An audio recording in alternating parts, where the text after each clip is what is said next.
प्यारे बच्चों, स्वागत है आप सभी का। हम लोग आज एक नई यूनिट शुरू करने जा रहे हैं बीएससी सेकेंड ईयर की थर्मोडायनेमिक्स सेकंड पार्ट। और आज का हमारा इंपॉर्टेंट आर्टिकल है क्लासियस-क्लैपेरॉन इक्वेशन।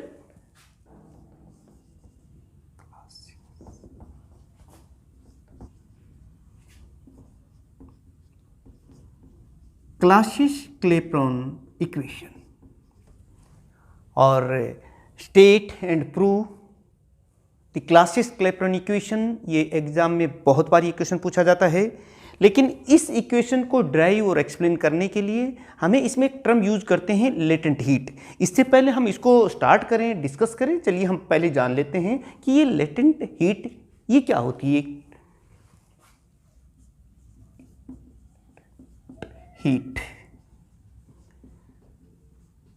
हीट का मतलब तो आप प्यारे बच्चों जानते ही हैं, ऊष्मा होती है। लेटेंट का मतलब होता है छिपी हुई, यानी कि गुप्त ऊष्मा को हम लेटेंट हीट कहते हैं। यहाँ पर एक बात देखने की है कि जैसे मान लो कोई सॉलिड है और जब हम उसे गर्म करते हैं तो उसका टेम्परेचर इंक्रीज होता है और वो किस में कन्वर्ट हो जाता है, वो लिक्विड में कन्वर्ट हो जाता है। सॉलिड से लिक्विड में कोई चीज़ जब टर्न होती है तो उस प्रोसेस को हम क्या कहते हैं, फ्यूजन कहते हैं। और एक और बात देखिए, और अगर हम किसी लिक्विड को गर्म करें तो वो किस में कन्वर्ट हो जाता है, वो वेपर्स में बदल जाता है। सॉलिड मेल्टिंग होकर के लिक्विड में कन्वर्ट होता है और फिर हम अगर उसको बाद हीट देते रहें तो वेपर्स में बदल जाता है। इस प्रोसेस को हम वेपोराइजेशन कहते हैं। लेकिन इस दौरान टेम्परेचर चेंज होता है। अब जरा देखते हैं हम लेटेंट हीट कि ये है क्या और क्यों हम इसे लेटेंट हीट कहते हैं। जैसे सपोज कीजिए किसी सॉलिड को हम हीट दें और वो लिक्विड में कन्वर्ट हो जाए, लेकिन हम टेम्परेचर ना चेंज होने दें, टेम्परेचर उतना ही रखें, टेम्परेचर ना बदले, तो वो जो हीट एक यूनिट मास ऑफ सॉलिड को लिक्विड में कन्वर्ट करने के लिए जितनी हीट की आवश्यकता होगी उसके मेल्टिंग पॉइंट के ऊपर, उसे हम कहते हैं लेटेंट हीट ऑफ फ्यूजन। क्योंकि इस प्रोसेस को तो हम फ्यूजन कहते हैं। यानी कि अब आप समझ गए होंगे, इसमें टेम्परेचर नहीं बदलना चाहिए, टेम्परेचर सेम रहता है। यानी कि आप इसे इस तरह से कह सकते हैं कि latent heat of fusion is the amount of heat required to change or to convert unit mass of solid into liquid at its melting point, यानी melting point के ऊपर ही, melting point। और यहां पर देखिए लिक्विड से जब वेपर में, लिक्विड को बॉइलिंग पॉइंट, अब टेम्परेचर नहीं बदलना है, बॉइलिंग पॉइंट ही रहेगा, लेकिन यूनिट मास ऑफ लिक्विड को वेपर में बदलने में उसके बॉइलिंग पॉइंट के ऊपर, यानी कि कांस्टेंट टेम्परेचर पर जिस हीट की आवश्यकता पड़ती है उसे हम कहते हैं लेटेंट हीट ऑफ वेपराइजेशन। यानी latent heat of vaporization is the amount of heat required to convert unit mass of liquid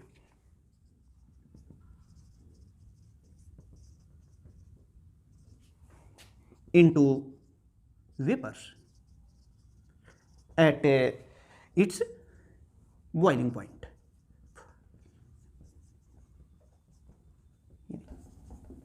CGS unit of latent heat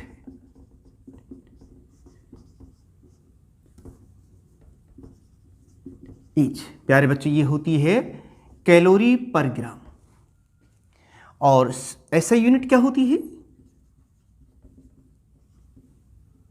joule पर किलोग्राम। प्यारे बच्चों, कुछ एग्जाम्पल में हम लोग ले लेते हैं। जैसे लेटेंट हीट का हमें पता चल जाएगा। जैसे latent heat of ice,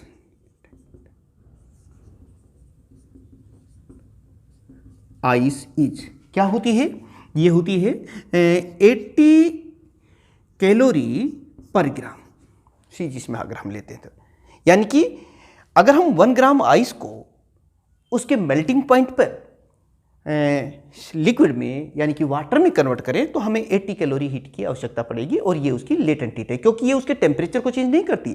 temperature तो हम कांस्टेंट रख रहे हैं, लेकिन सिर्फ स्टेट बदल रहे हैं, इसीलिए हम इसे गुप्त ऊष्मा यानी कि लेटेंट हीट कहते हैं। इसी तरीके से देखिए प्यारे बच्चों, लेटेंट हीट ऑफ वाटर की अगर हम बात करते हैं, ऑफ वाटर इज, ये होती है 537 कैलोरी पर ग्राम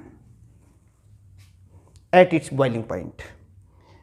तो ये आपने एग्जाम्पल्स प्यारे बच्चों देखा कि लेटेंट हीट क्या होती है, और क्वेश्चन भी एग्जाम में पूछा जा सकता है आपसे, ना सिर्फ आपके यूनिवर्सिटी एग्जाम में बल्कि आपके कॉम्पिटिटिव एग्जाम्स में भी इससे संबंधित टर्म्स के बारे में पूछें, यानी कि what is latent heat, write down it's SI unit वगैरह। इस तरह से आपको क्वेश्चंस के जवाब इस तरह से लिखने हैं। चलिए अब हम अपनी मेन इक्वेशन यानी कि क्लासियस-क्लैपेरॉन इक्वेशन, जो कि बहुत इंपॉर्टेंट है, उसको डिस्कस कर लेते हैं। dp/dt it is equal to L divide by T into V2 minus V1। प्यारे बच्चों, यही है क्लासियस-क्लैपेरॉन इक्वेशन। यहाँ पर L आप समझ सकते हैं, ये है latent heat, T temperature, P pressure और T टेम्परेचर, यानी कि ये इक्वेशन बहुत ही ज़्यादा इंपॉर्टेंट है।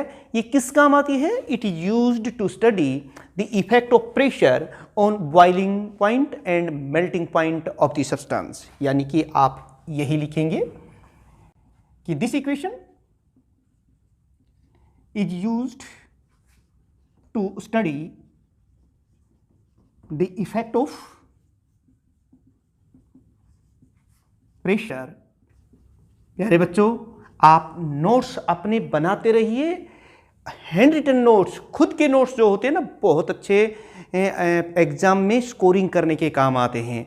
जो मैं यहाँ लिख रहा हूँ इसी फॉर्म में आपको हैंड रिटन नोट्स भी डिस्क्रिप्शन में लिंक से मिल जाएगा, जहाँ से आप उन्हें डाउनलोड कर सकते हैं। निश्चित ही वो आपकी स्कोरिंग को हाई करेंगे और बनाएंगे। चलिए हम बात कर रहे थे ये इक्वेशन किस काम आती है। This equation is used to study the effect of pressure on melting point and boiling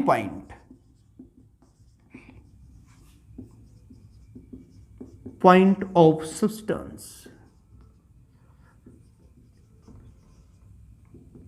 लेकिन प्यारे बच्चों, इसको अब हमें प्रूव करना है,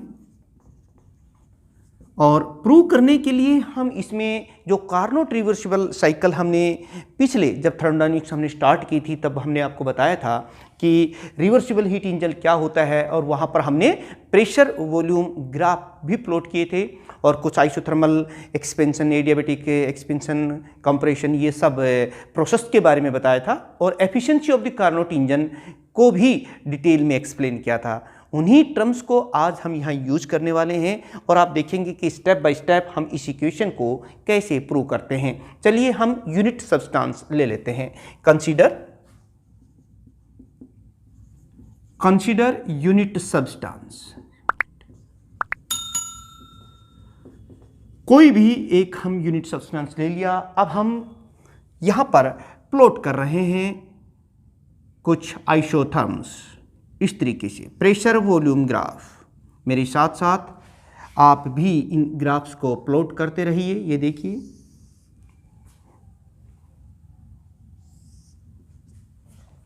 एक तरफ हम प्रेशर ले रहे हैं और दूसरी तरफ उस सब्सटेंस का volume.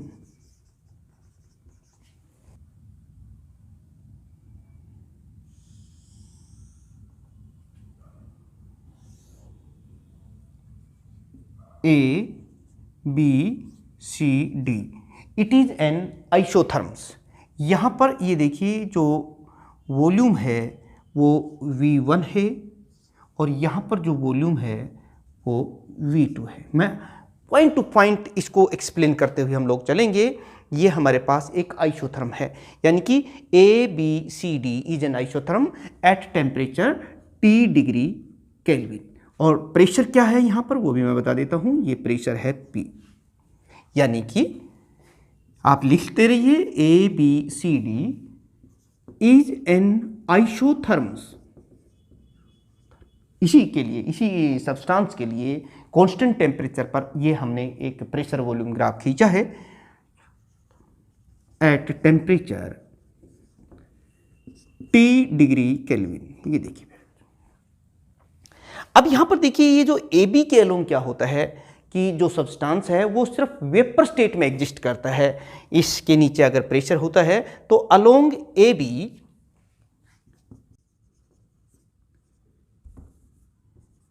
AB only vapor state exist। Vapour की फॉर्म में, यानी कि गैस की फॉर्म में सब्सटेंस एग्जिस्ट करता है। बी पॉइंट पर लिक्विफिकेशन शुरू हो जाती है। ये जैसे मान लो इससे कम अगर आप वॉल्यूम को करते हैं P पर और इसी प्रेशर पर, तो फिर लिक्विफिकेशन जो है वो स्टार्ट हो जाती है, यानी कि at point B the liquefaction start.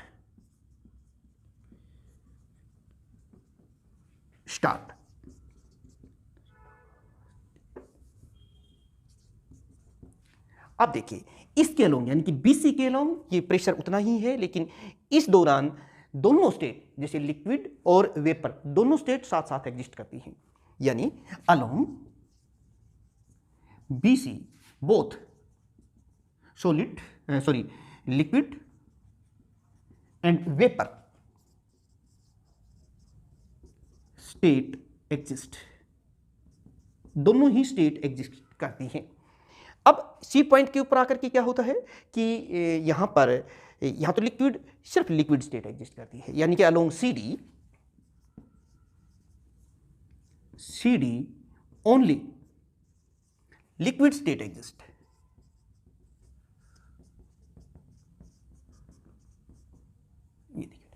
ये इस आइसोथर्म की बात की।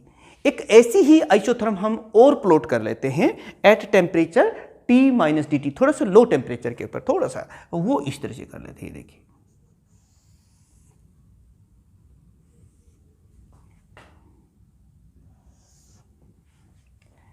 E, F, G और H। एक और आइसोथर्म हमने यहां प्लॉट कर ली है उसी सब्सटेंस की, और ये कितने पर है? ये है T माइनस dt टेम्परेचर, इतने केल्विन पर। और यहां पर जो प्रेशर है वो जरूर घट गया है, P माइनस dP, ये प्रेशर है। और एक तरह से यहां पर भी अब हम बात करेंगे कि it is the another isotherm of the substance EFGH at temperature T minus dt kelvin and pressure P minus dP। ये हो गई। यहां पर भी आप वही पॉइंट्स लिख सकते हैं कि along EF only vapour state exist, at F point the liquefaction start, and along the FG both liquid and vapour coexist, दोनों एक साथ एग्जिस्ट करती हैं। जरा समझते रहे ना इस चीज को। और along GH only liquid state exist. So T degree kelvin is the, प्यारे बच्चों यहां से आपको स्पष्ट पता चल रहा है, T degree kelvin is the boiling point of substance at pressure P। ये देखिए ये P प्रेशर पर सब्सटेंस का बॉइलिंग पॉइंट है। और ये दो T माइनस dt ये भी आप लिख सकते हैं, यानी कि T minus dt kelvin is the boiling point of substance at pressure P minus dP। ये इस प्रेशर पे हो गया। और यहाँ पर प्यारे बच्चों आपने देखा होगा एक, जब हम कार्नोट साइकिल का इंडिकेटर डायग्राम यानी कि प्रेशर वॉल्यूम ग्राफ जब खींच रहे थे तो हमने आपको बताया था कि ये एक छोटी सी कार्नोट रिवर्सिबल साइकिल नहीं बन गई क्या। ये देखिए BFGCB, ये बिल्कुल यहाँ से ये देखिए, यानी कि हियर BFGC, ये देखिए BFGC is the small reversible Carnot cycle. ये अलोंग CB बात इसकी कर रहे हैं। Along CB the unit mass of substance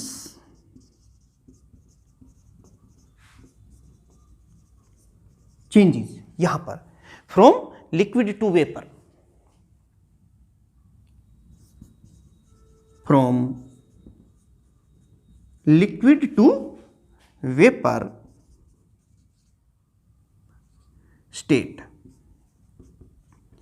at its, यहां बॉइलिंग पॉइंट का जो टेम्परेचर है वो कितना T, at its boiling point T degree kelvin. यहां से थोड़ा सा समझना प्यारे बच्चों, यहां पर क्या है, एक स्टेट बदल रही है, क्या, लिक्विड टू वेपर में बदल रही है T टेम्परेचर पर। इसका मतलब यहां हीट एब्जॉर्ब हो रही है और टेम्परेचर कांस्टेंट रहता है। इसका मतलब ये हीट जब लेते हैं कहीं से तो आइसोथर्मल एक्सपेंशन के दौरान ऐसा होता था, हमने वहां पढ़ा था, वही चीज यहां पर है। यानी कि यहां पर हीट एब्जॉर्ब होगी, हीट एब्जॉर्ब, और कितनी होगी इसको मैं Q1 से लिख देता हूं यहां पर, and it is equal to, और क्योंकि टेम्परेचर कांस्टेंट है, सिर्फ स्टेट बदलती है लिक्विड टू वेपर, इसलिए हम इसे, ये हीट लेटेंट हीट के बराबर है, जो मैंने अभी थोड़ी देर पहले आपको बताया था। और कौन सा प्रोसेस होता है इस दौरान, ये होता है आइसोथर्मल एक्सपेंशन। प्यारे बच्चों ये तो बात हुई अलोंग CB। अब यहां से देखिए अलोंग BF क्या हो रहा है, यहां पर टेम्परेचर डिक्रीज कर रहा है T डिग्री केल्विन से T माइनस DT केल्विन पर। अलोंग BF टेम्परेचर, प्यारे बच्चों जो कुछ भी आप देख रहे हैं ना, बस उसको एक्सप्लेन कर रहे हैं अपने शब्दों में। और एक बहुत अच्छा इंपॉर्टेंट क्वेश्चन हमारा प्रूव हो रहा है, state and prove the classical equation and explain the boiling point and melting point, the effect of pressure on these. तो ये चीज हम यहां आपको एक्सप्लेन करेंगे। यानी कि हम देख रहे हैं along BF from T to T minus DT। ये देखिए, अब यहां पर देखिए बेटा कि अलोंग FG क्या हो रहा है, यहां पर भी जो है वेपर से लिक्विड में कन्वर्ट हो रहा है यूनिट मास। यानी कि मैं जो बात यहां कह रहा हूं, अलोंग FG, जरा the unit mass of substance changes from vapor to liquid at temperature। यहां पर भी जो टेम्परेचर है वो कांस्टेंट है T माइनस DT केल्विन, क्योंकि यहां पर वेपर से लिक्विड में बदल रहा है वापिस, तो यहां पर हीट रिजेक्ट हो रही है। So amount of heat rejected वो कितनी है वो देख लीजिए, रिजेक्टेड जिसे हम Q2 से लिख देते हैं प्यारे बच्चों। ये देखिए ये कितनी हो, ये भी तो लेटेंट हीट है, क्योंकि यहां पर टेम्परेचर चेंज नहीं हो रहा, कांस्टेंट टेम्परेचर रहता है FG के अलोंग, इसलिए यूनिट जो वेपर है वो लिक्विड में कन्वर्ट हो रहे हैं। तो कब होंगे, जब वो हीट एब्जॉर्ब होगी, यहां पर जो हीट जो है वो रिजेक्ट होगी, हीट वहां से निकल जाएगी, तो क्या होगा, वो वेपर वापस किस में बदल जाएंगे, लिक्विड में बदल जाएंगे, और वो भी एक तरह से लेटेंट हीट है, और वो कितनी होगी L माइनस DL, और इसे हम कहेंगे आइसोथर्मल कंप्रेशन, क्योंकि कंप्रेशन में क्या होता है, सिंक को हीट रिजेक्ट होती है, और आइसोथर्मल एक्सपेंशन के दौरान क्या होता है, सोर्स से हीट ली जाती है कांस्टेंट टेम्परेचर पर। इसे हम कहेंगे आइसोथर्मल कंप्रेशन। मैंने कहा था ना कि हम यहां पर कार्नोट रिवर्सिबल हीट इंजन और उसका जो प्रेशर वॉल्यूम ग्राफ है उसको यूज करेंगे। कोई मुश्किल चीज नहीं है, आप समझ रहे हैं, धीरे धीरे हम इसको आगे बढ़ा रहे हैं। GC, temperature increases from T minus DT to T।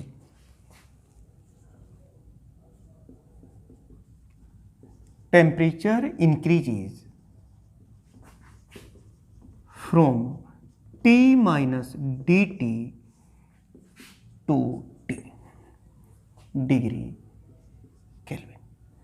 अब प्यारे बच्चों, हम एफिशिएंसी ऑफ कार्नोट साइकिल, क्योंकि ये देखिए एक स्मॉल साइकिल आपको यहां दिखाई दे रही है, और हम जानते हैं, वी नो,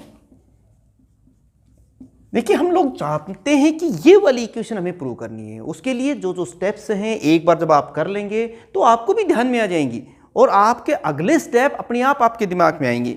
हम यहां मंजिल तक पहुंच रहे हैं। ये देखिए, efficiency of Carnot engine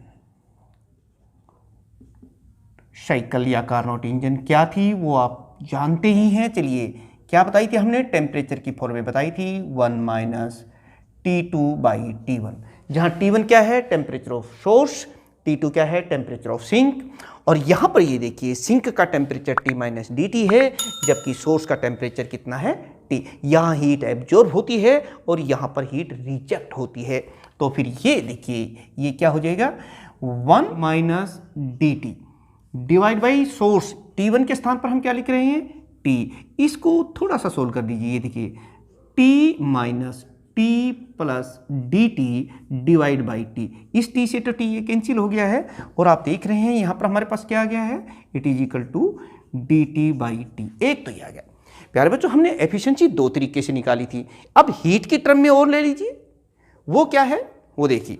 heat की टर्म में हम लोग लिखते हैं 1 माइनस Q2 बाई Q1, जहां Q1 क्या है, amount of heat absorbed at during the isothermal expansion, और Q2 क्या है, amount of heat rejected to the sink during isothermal compression. और ये दोनों तो हम निकाल चुके हैं, ये Q1 है और ये Q2 है। तो चलिए इन दोनों की वैल्यूज हम यहां लिख देते हैं। देखिए n it is equal to 1 minus Q2 कितना है, Q2 तो ये है, L माइनस DL, और ये देखिए Q1 कितना है, Q1 इस लेटेंट हीट के बराबर है। इसको भी हम थोड़ा सा सोल्व उसी तरीके से कर लेते हैं। तो हमारे पास आता है L minus L plus DL divided by L।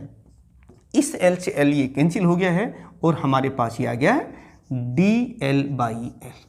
ये भी एफिशिएंसी है, देखिए, और ये भी एफिशिएंसी थी। ये देखिए, ये दो एफिशिएंसी, एक टेम्परेचर की टर्म में और एक लेटेंट हीट की टर्म में हम यहां पर निकाले हैं। ये दोनों ही एफिशिएंसी, क्यों ना हम इनको इक्वेट कर दीजिए। On equating these two equations we can write here dt by t is equal to dl by l।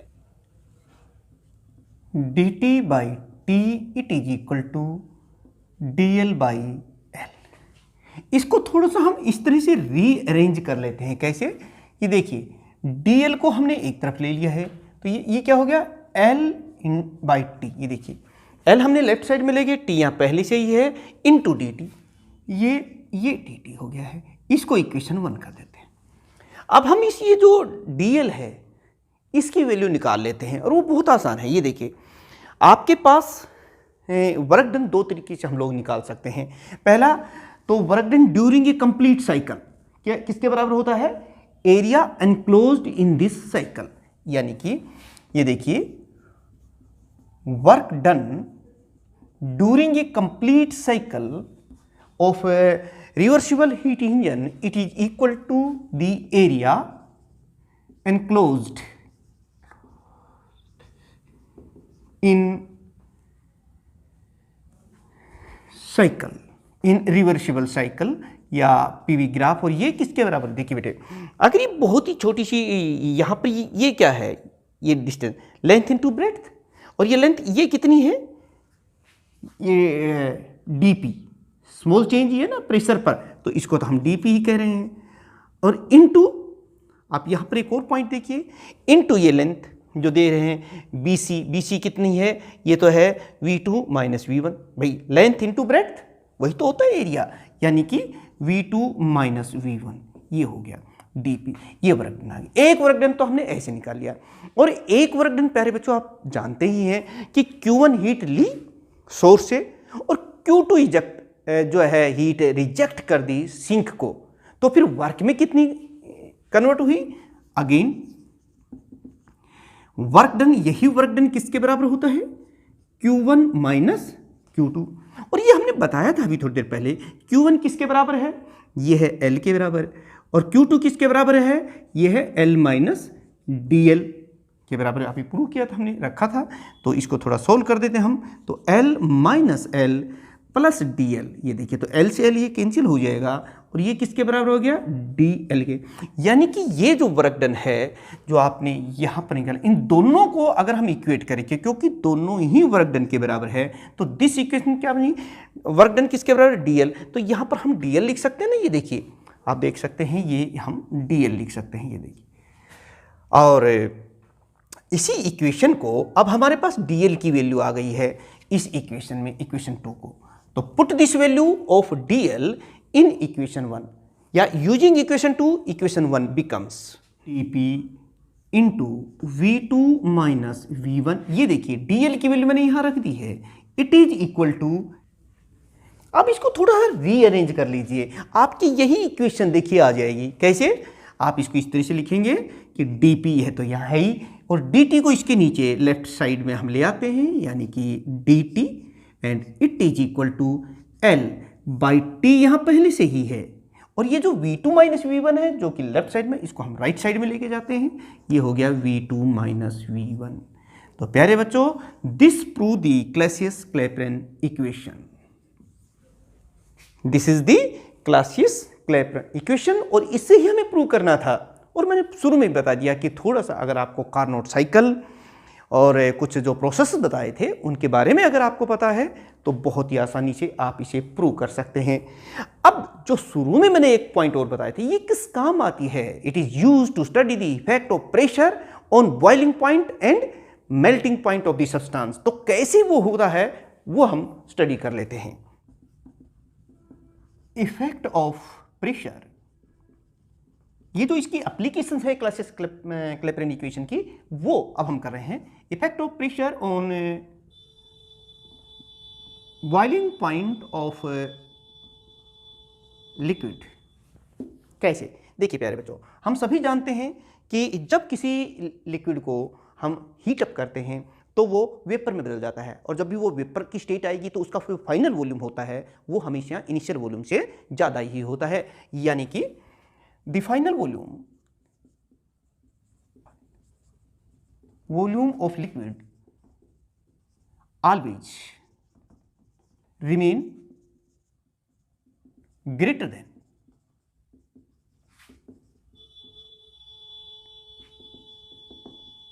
initial volume on heating।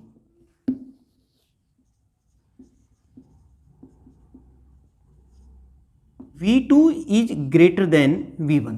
जब भी किसी सब्सटेंस को यानी कि लिक्विड को जब हम हीटअप करते हैं और वो वेपर में कन्वर्ट होती है, तो फाइनल वॉल्यूम हमेशा इनिशियल वॉल्यूम से ज़्यादा ही रहता है। आप ये कह सकते हैं कि V2 माइनस V1, ये जो राशि आएगी, क्योंकि ये इससे ज़्यादा है तो ये तो पॉजिटिव आएगी, यानी कि ग्रेटर देन 0 आएगी। अगर ऐसा है तो ये V2 माइनस V1 ये पॉजिटिव है, तो फिर dp बाई dt क्या आएगा, तो इक्वेशन 1 गिव्स, यानी कि जो हमारी क्लासियस-क्लैपेरन इक्वेशन है वो क्या दे रही, इक्वेशन 1 गिव्स कि dp by dt is positive. ये एक पॉजिटिव क्वांटिटी आ रही है। इसका सीधा मतलब ये होता है कि जैसे जैसे हम प्रेशर बढ़ाएंगे तो बॉइलिंग पॉइंट भी इंक्रीज करेगा, यानी कि boiling point increases with increasing pressure. Thus boiling point increases with increasing the pressure। यानी कि यही तो था कि बॉइलिंग पॉइंट के ऊपर प्रेशर का क्या इफेक्ट है, वो इस इक्वेशन की स्टडी करने से हमें पता चल गया। और हमें यह पता चला कि boiling point of the substance increases with increasing pressure. अब हम देखते हैं मेल्टिंग पॉइंट पर कि what is the effect of pressure on melting point using this equation. Effect of pressure on melting point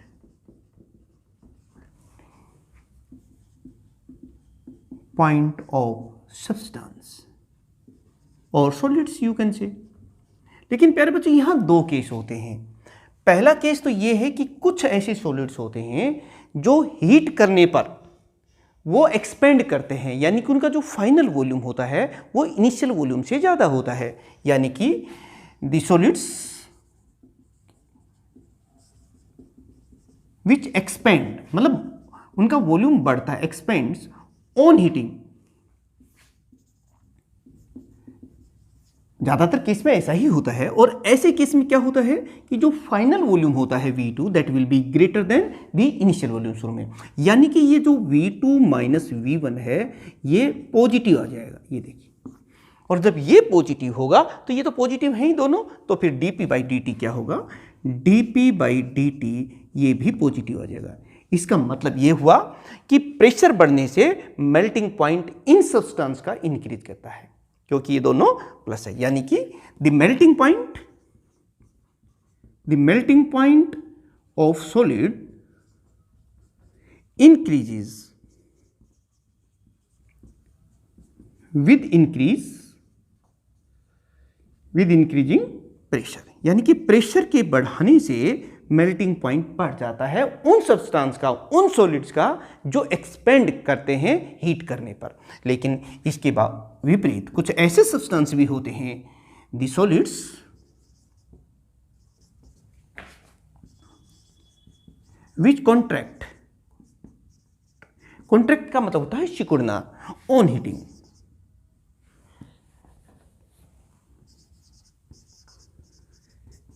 heating करने से जो सिकुड़ते हैं, यानी कि जिनका जो फाइनल वॉल्यूम है वो इनिशियल वॉल्यूम से कम होता है।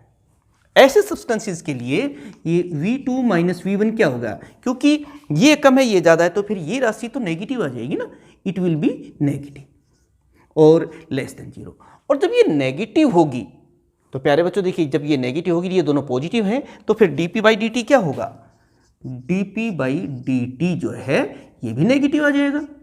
इसका मतलब ये हुआ कि प्रेशर बढ़ने से मेल्टिंग पॉइंट यहाँ पर डिक्रीज हो रहा है, यानी कि melting point decreases with increasing pressure such substance. ये कौन से सब्सटेंस है, जैसे आइस के केस में ऐसा ही तो होता है। जब हम आइस को गर्म करते हैं वो मेल्ट होती है तो उसका जो फाइनल वॉल्यूम है वो इनिशियल वॉल्यूम से कम होता है। यानी कि इस केस में क्या होता है, the melting point decreases with increasing pressure of such substance।